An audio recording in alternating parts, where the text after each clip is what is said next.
कुठे आहे? आजी सर, आजींना तर मी मंदिरात सोडलं. मंदिरात? मी चेक केलं, तिथे नाही आई. आई नाही आहेत. नाही सर, मी त्यांना तिथेच सोडलं आणि ते मला बोलले की तू इथून जा. आणि ते त्यांच्या मैत्रिणीसोबत कुठं बाहेर जाणार होते. मैत्रीण? कोण मैत्रीण? कुठली मैत्रीण? कुठे गेली आहे? नाही सर, ते माहीत नाही मला. का काही प्रॉब्लेम झालाय का? नाही, काही नाही, मी करतो नंतर. ठीक आहे सर, चालेल. काय काय बोलली मारुती दादा? आई कुठल्या तरी मैत्रिणीबरोबर तिच्या घरी गेली आहे. कुठली मैत्रीण, कोण मैत्रीण, कशाला गेली आणि न सांगता? अभि बघा, आता आपल्याला हे तर कळलं ना की आजी मैत्रिणीकडे गेल्यात. म्हणजे मला वाटते थोड्या वेळाने ते येतील घरी. आपण नको आता काळजी करायला, आपण घरी जाऊया. लीला पण एवढा वेळ. हे बघा अभि, आता आपल्याला हे तरी कळलंय ना की आजी ठीक आहे. आता हायपर नको, हे आता घरी जाऊया. आजी येतील ना घरी, आपण घरी असायला हवं. ओके, चला चला चला.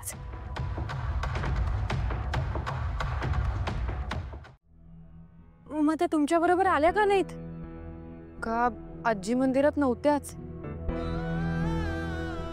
तुम्ही काही बोलत का नाही आहात? कुठे आहेत आजी?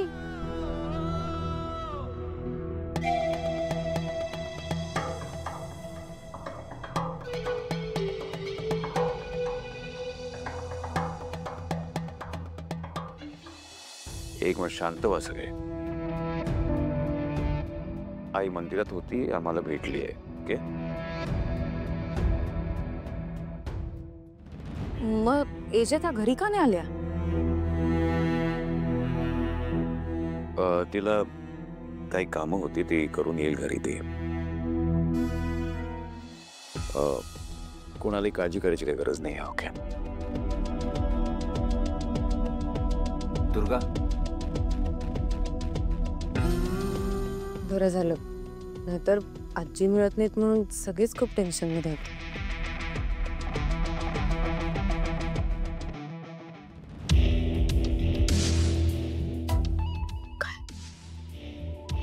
श्यामचा फोन होता. आजी आश्रमात पोचली. म्हणजे हे दोघं सगळ्यांना खोटं सांगताय की आजी कामासाठी बाहेर गेले होते?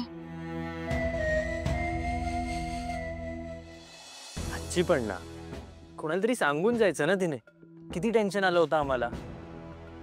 खरंच हो ना. आणि मग त्यांचा फोन का लागत नव्हता सकाळपासून? हे बघा, आउट ऑफ रेंज असेल.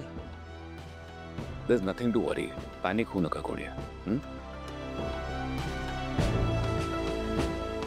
लीला मी वर.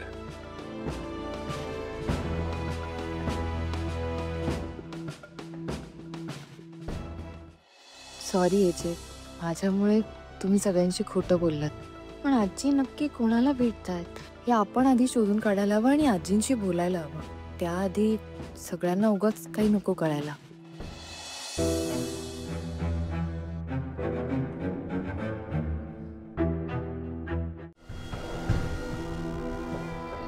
स्मिता, आलेच मी. हा, विश्वा आई घरी नाहीये सकाळपासून. सगळीकडे शोधले, तिला काय सापडत नाहीये. हे बघ, एक काम कर, कमिशनर साहेबांना फोन कर आणि काही अपडेट मिळतात तर मला लगेच इन्फॉर्म कर. ओके, काही असेल तर लगेच फोन कर मला. I am worried.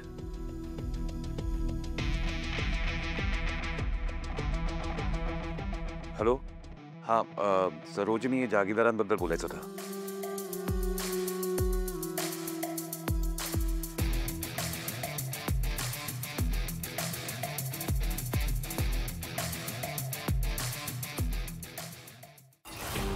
सरू, काही ऐकू येते बा? आता तार बंद आहे ना, कसं ऐकू येईल वहिनी? जसं काही आपण नेहमी ऐकतच नाही. थांबा थांबा. सरू, थांबा वहिनी. अहो सरू सरू काय करते, मला ऐकू नाही येणार. थांबा ना तुम्ही. सरू,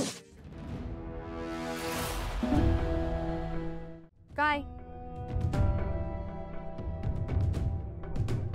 काय करत काय होतात? आम्ही फक्त एजे काय बोल. हे विचारणारा तुम्ही कोण? हा, हे विचारणारा तुम्ही कोण?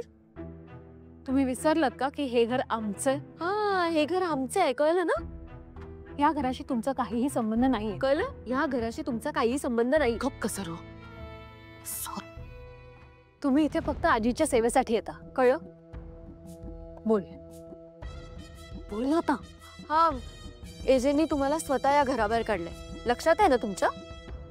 चला वहिनी, तुमच्या लक्षात आहे ना?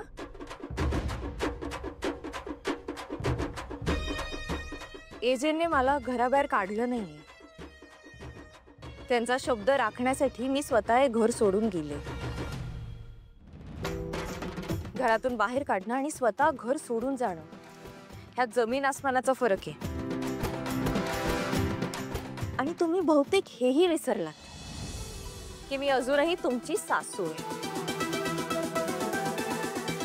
त्यामुळे माझ्या 3 गोष्टी कायम लक्षात ठेवायच्या.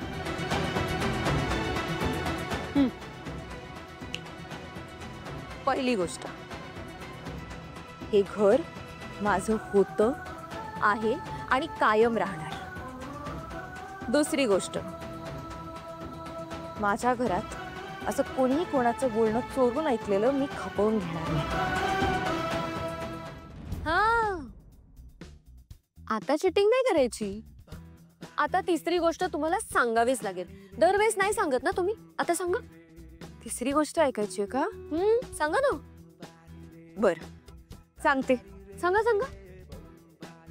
ते पण त्याचं काय आहे ना, त्याच्यासाठी मला एजेंटना बाहेर बोलवावं लागेल.